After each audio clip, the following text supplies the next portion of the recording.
곁에서 힘이 돼준 사람입니다.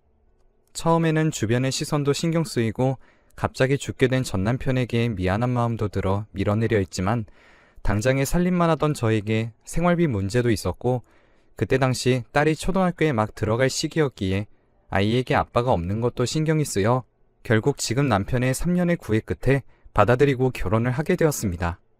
다행히 아이도 지금의 남편을 잘 따르고 자기 친아빠나 다름없다고 생각하고 자라왔습니다. 다시는 예상치 못한 그런 불행이 오지 않고 저에게는 행복한 생활만이 이어질 줄 알았습니다. 저는 불행을 끌어당기는 사람인 것 같아요. 왜 저에게 이런 일만 생기는 걸까요? 몇 달 전 모르는 번호로 전화가 한 통 왔습니다. 받았더니 아무런 말이 없길래 누구냐고 수차례 물어봤는데도 아무 말 없고 또 끊더라고요. 그냥 잘못 걸린 전화인가 보다 싶어 잊어버리고 신경도 안 썼습니다. 그런데 다음날 또 그 번호로 전화가 와서 받았는데 앳된 목소리의 어린애 같았습니다. 제 이름을 말하며 맞냐고 묻길래 맞다고 누구시냐 물으니 남편 이름을 대면서 남편 이름이 김진수 씨 맞나요? 하는 겁니다. 맞다니까 또 전화를 끊더라고요. 그래서 그날 저녁 일 끝나고 돌아온 남편에게 낮에 있었던 일을 말했습니다. 남편은 아무렇지 않게 그냥 보이스피싱 같다며 신경 쓰지 말고 번호를 차단하라고 하였지만 저는 괜히 그 번호를 차단하고 싶지 않았죠. 궁금한 마음이 들었습니다. 그래서 다음날 낮에 남편은 회사에 있고 아이는 학교가 있을 시간에 다시 그 번호로 전화를 걸었습니다. 안 받더라고요. 이후로도 몇 번 했지만 한 번도 받지 않았습니다. 아이가 학교에서 돌아올 시간이 되어 아이 간식을 챙겨주려고 하고 있는데 그 번호로 전화가 오더군요. 받으니까 대뜸 이번 주말에 잠시 만날 수 있냐고 묻는 겁니다. 그래서 내가 그쪽이 누군지 알고 알겠다고 하냐, 누구인지를 말해야 나가든 말든 하겠다 하니 김진수 아들이요 하고 뚝 끊는 겁니다. 순간 잘못 들은 줄 알았습니다. 제가 이전부터 알아온 남편은 제가 전 남편과 결혼 생활을 할 때부터 미혼이었고 당연히 아이가 있다는 말은 들어본 적도 없는 말이었습니다. 그때부터 손이 덜덜 떨리더군요. 간식 왜 안 주냐며 방에서 나온 딸도 저보고 왜 그러냐고 하기에 황급히 아무 일도 아니라고 한 후 그날 남편에게는 아무런 내색도 하지 않았습니다. 며칠 생각할 시간을 가진 후 문자로 그 친구에게 만나자고 약속을 잡았고 약속 당일 주말이었기에 남편에게는 오랜만에 멀리서 놀러온 친구를 만나러 간다고 한 뒤 집에서 나왔습니다. 가는 내내 손이 떨리고 두려운 마음이 들었습니다. 도착한 카페에 앉아 음료를 시키고 숨을 들이마시고 있는데 멀리서 고등학생 정도로 보이는 남자아이가 저에게 다가오더군요. 그래서 어색한 인사를 하고 얘기를 나눴습니다. 저는 궁금한 게 너무 많았지만 침착하게 얘기를 들었습니다.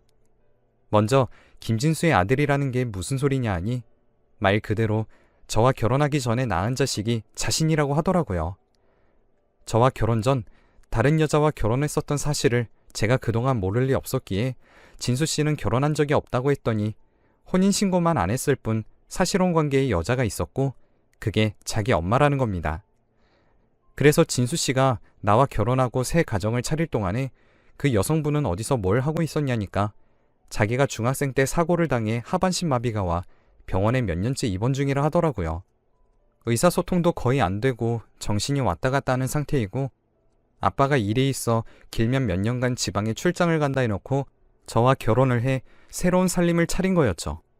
자기도 처음엔 몰랐는데 제 인스타그램에 올라온 진수씨 사진을 보고 알았고 제 인스타그램 계정을 통해 딸아이의 계정까지 알게 되어 딸아이가 다니는 학교 앞에서 기다리다가 그날 딸아이를 데리러 나온 진수씨를 봤다는 겁니다.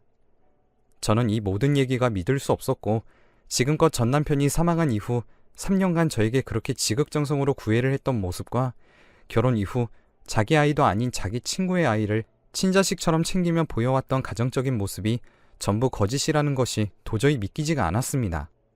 이 아이의 말만 믿을 수는 없는 노릇이었기에 원래 살던 곳은 어디냐, 어머니가 입원하신 병원도 알려달라 했습니다.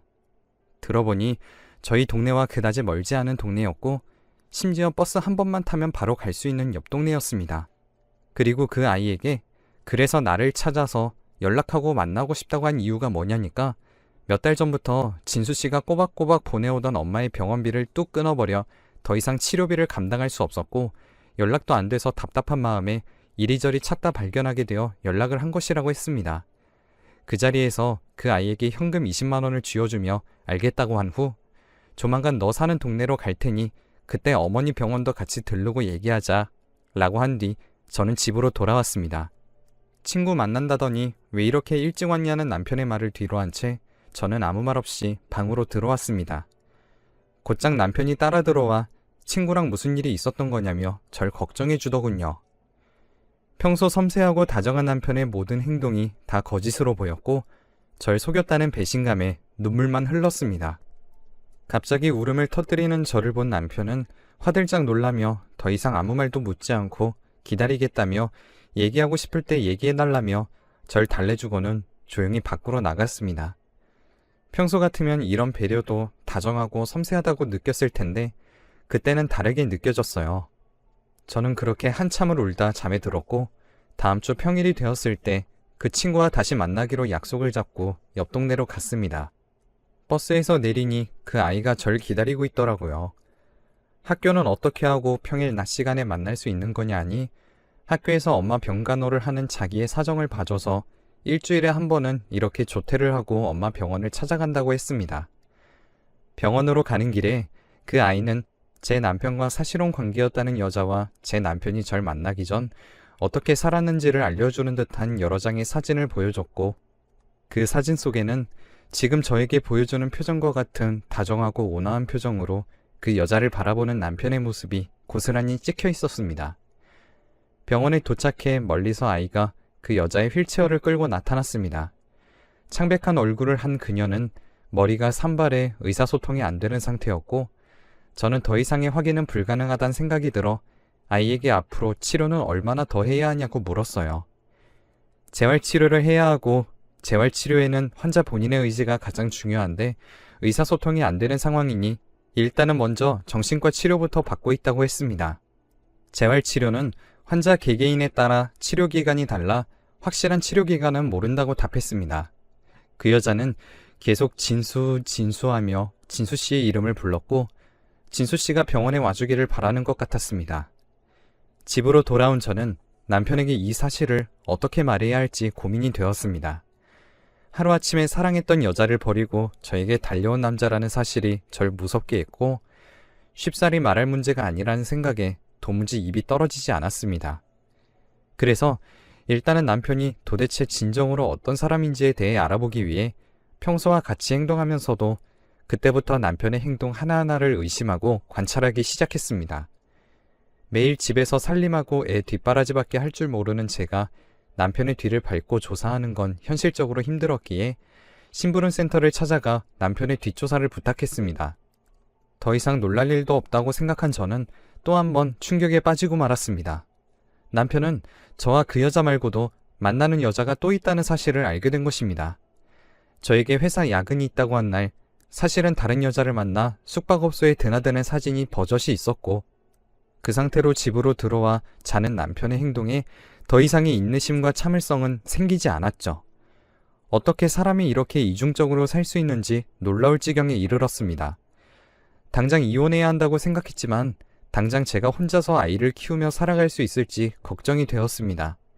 그리고 엎친 데 덮친 격으로 몇 달간 월경을 하지 않았어요. 원래 주기가 불규칙하기도 했고 그동안 이 문제로 신경 쓰느라 예민해진 탓이라 여겼지만 불길한 기운이 엄습했고 아니나 다를까 저는 남편과의 아이를 임신하게 되었습니다. 원래라면 정말 기쁜 일이었지만 그 사실을 알게 되었을 땐 정말이지 죽고 싶었습니다. 그래서 지금까지 모든 일을 다 없었던 일로 치고 남편의 외도와 과거를 모른 척하고 산다면 남편은 지금까지처럼 저에게 다정한 남자이지 않을까 하여 모든 사실을 알았지만 평생 그것을 모른 척하고 살까 싶은 많은 고민을 했습니다. 하지만 겨우 고등학생인 그 아이가 남편의 전 아내를 혼자서 감당하며 사는 것도 말이 안 된다고 생각했습니다. 정말이지 하루하루가 생각이 너무 많아 머리가 빠지기 시작했고 극심한 스트레스로 살까지 빠졌습니다. 남편에게 임신 사실을 알리는 것도 너무 겁이 났습니다. 저는 이미 제 남편을 남편이라고 생각하지 않고 있었나 봅니다. 하지만 임신이라는 사실을 숨긴다고 숨겨질 문제도 아니었고 결국엔 남편이 알게 되었습니다. 정말 좋아하더군요. 뭐가 그리 좋은지, 왜 좋은지도 이해가 되지 않았고 남편이 진짜 사랑하는 사람은 누구인지도 궁금했습니다. 제가 아는 사실을 더 이상 숨길 수 없었고 어디서부터 어디까지 말해야 할지 몰랐지만 일단은 말해보자 싶어서 남편에게 얘기를 꺼냈습니다.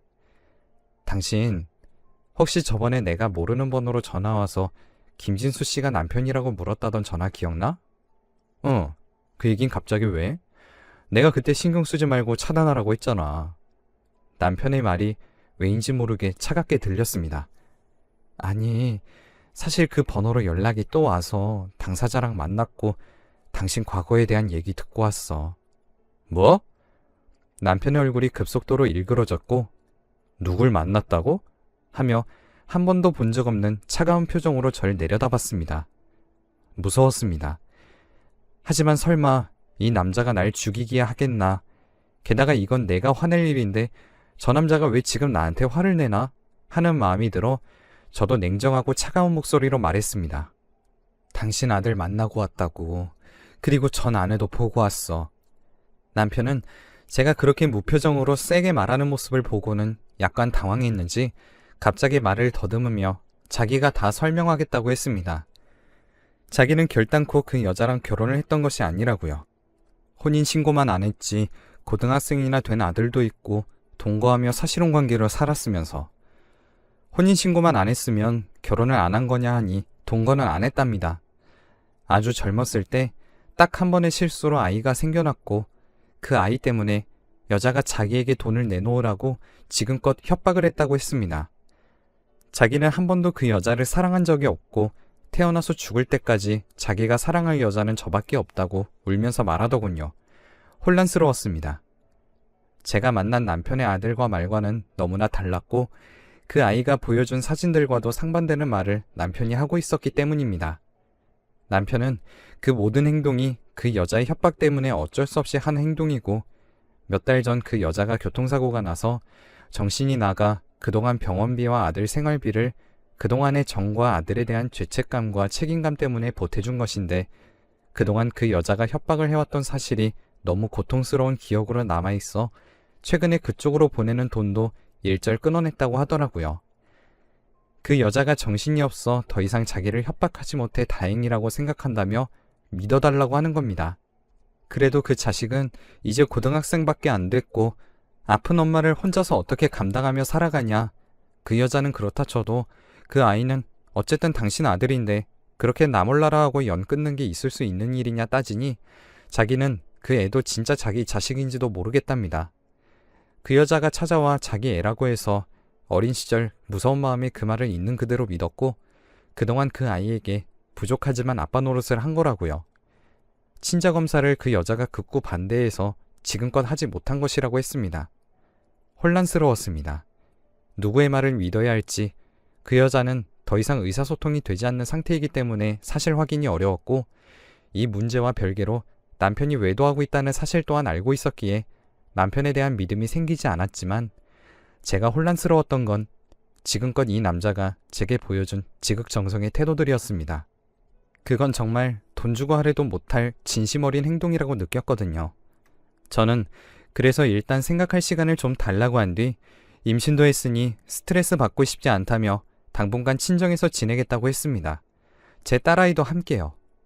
외도하고 있는 남편을 혼자 집에 남겨두고 다른 집으로 가는 게 맞나 싶었지만 어련히 알아서 정리하길 바라며 집을 나왔습니다. 친정에서는 남편과 제가 크게 싸운 줄 알고 얼른 화해하고 들어가라고 하셨지만 저는 남편과 시간이 필요하다고 생각했습니다. 남편은 제가 친정으로 간 뒤에도 매일 저에게 문자를 보내고 회사 마치고 집에 들어가 영상통화로 집에 잘 들어왔다고 확인을 시켜준 뒤 잘 지내고 있는 거 맞냐면서 제 상태를 확인하며 저에게 그동안 보였던 정성스러운 행동을 그대로 했습니다. 저는 또 그런 모습을 보고 마음이 약해져 집으로 돌아가겠다고 마음먹고 남편을 깜짝 놀래켜줘야겠다고 생각했죠. 그래도 제가 선택한 사람이니 이 사람의 말을 전적으로 믿는 것이 맞겠다 했어요. 그래서 서프라이즈로 따로 집에 간다는 말 없이 남편과 평소처럼 회사 마치고 집에 잘 들어왔다는 영상통화를 마쳤고 아이는 잠시 친정에 머무르라고 하고 저만 집으로 돌아왔습니다. 문을 열고 들어가니 집이 조용하더라고요. 꼭 아무도 없는 집처럼요. 분명 1시간 전에 남편이 집에 왔다는 확인을 하고 온 것인데 집은 고요했습니다. 잠깐 편의점에라도 갔나 보다 싶어 겉옷을 벗고 방에서 기다리고 있는데 잠시 뒤 문을 여는 소리가 났습니다. 왔나 보다 싶어서 나가려던 찰나 남편의 목소리가 아닌 다른 목소리가 들려왔어요. 저는 본능적으로 나가면 안 되겠다고 생각했고 방에서 조용히 숨죽이고 있었습니다. 남편과 웬 낯선 여자의 대화 소리가 오고 가더니 차마 임신한 제가 두 귀로 들을 수 없는 저질스러운 이야기들이 들려오더군요. 화가 나서 문을 열고 거실로 뛰쳐나가니 남편이 화들짝 놀라며 당신이 여길 어떻게 왔냐고 하더라고요. 같이 있던 여자는 심부름센터에서 보여준 사진 속 그 여자였습니다. 정말 여기엔 차마 적을 수 없는 온갖 쌍욕이 다 나왔고 네가 어떻게 나한테 그럴 수 있냐며 욕을 퍼붓다가 눈물이 터졌어요. 모든 것이 체념되고 머리가 차가워졌습니다. 저는 다시 그 길로 친정으로 돌아왔고 더 이상은 돌이킬 수 없다고 생각해 이혼해야겠다고 결심했습니다. 부모님께 이혼한다고 말씀드리니 갑자기 무슨 이혼이냐며 그렇게 크게 싸운 거냐고 물으셨지만 제 표정을 보시곤 그냥 알았다 하시더군요. 남편은 제가 그렇게 나간 뒤 저에게 연락 한 통 하지도 않았어요. 연락할 염치가 없는 건지 아니면 차라리 잘 됐다 싶어 그 바람난 여자와 재미나 보고 있는 건지 당연히 당장 달려와 울고불고 하면서 무릎을 꿇고 싹싹 빌어도 모자랄 판에 조용히 있는 태도에 더 화가 나고 괘씸했습니다. 하지만 시간이 지나니 차라리 더 연락하지 않는 게 깔끔하고 제 속도 더 편할 것 같더라고요. 그리고 그 남자와의 아이는 결국 유산했습니다. 임신 초기에 극심한 스트레스를 받아서 그런지 병원에서 아이의 심장이 더 이상 뛰지 않는다는 검사 결과를 받았어요. 저는 아기 집을 떼어내는 수술을 했습니다. 이중적이고 더러운 남자의 씨앗을 임신했다는 생각에 정말 뱃속에 있는 아무 죄 없는 아이가 증오스럽고 미웠던 적이 있었지만 막상 심장이 멈추고 수술을 하니 세상이 무너진 듯 너무나 슬펐습니다. 그 남자와 전 남편과의 아이를 키우며 사는 게 저에게 다정한 그 남자에게 해서는 안 될 짓이라 생각되어 결혼 생활 내내 고맙고 미안한 마음이 들어 얼른 남편과의 사이에서도 하늘의 선물이 찾아와 줬으면 좋겠다고 매일 기도했었던 적이 있었습니다. 하늘의 선물을 이토록 증오하게 만든 남편이 너무나도 미웠고 죽이고 싶었습니다. 저는 남편에게 이혼 서류를 보냈고 아직 답변은 못 받은 상황입니다. 양심이 있으면 아무 말 없이 이혼하는 게 당연지사겠죠. 중학생이 되는 딸아이는 사춘기고 눈치도 있기 때문에 저와 제 남편이 곧 헤어질 것이라는 걸 눈치챘지만 직접적으로 저에게 물어보지는 못하고 있는 게 눈에 보여 참 안타까웠습니다. 그동안 남편을 친아빠처럼 따르고 좋아했던 아이이기 때문에 아이에게서 아빠를 2번이나 빼앗는 것 같아 그것도 마음이 찢어지게 아팠습니다. 하지만 아이를 위해서라도 저는 이혼이라는 결정을 해야만 할 것 같아요. 이제는 정말 저와 제 딸아이만을 위해서 살려고 합니다. 다시는 다른 사람을 만날 수 없을 것 같아요. 전 남편처럼 한순간에 사랑하는 사람을 잃는 일도 이제는 너무나 무섭고 지금의 남편처럼 사람 겉과 저에게 하는 행동만으로 그 사람의 모든 걸 알 수 없다는 걸 너무나 뼈저리게 알아버렸기 때문이에요. 저는 앞으로 더 이상 어떤 사랑도 할 수 없을 것 같습니다. 부디 저 대신에 여러분은 좋은 사람 만나 행복하셨으면 좋겠습니다. 그렇다고 제가 지금 행복하지 않다는 건 아니에요. 저는 딸아이를 무척 사랑하고 앞으로도 그럴 것이니까요. 저도 앞으로 행복하게 살겠습니다.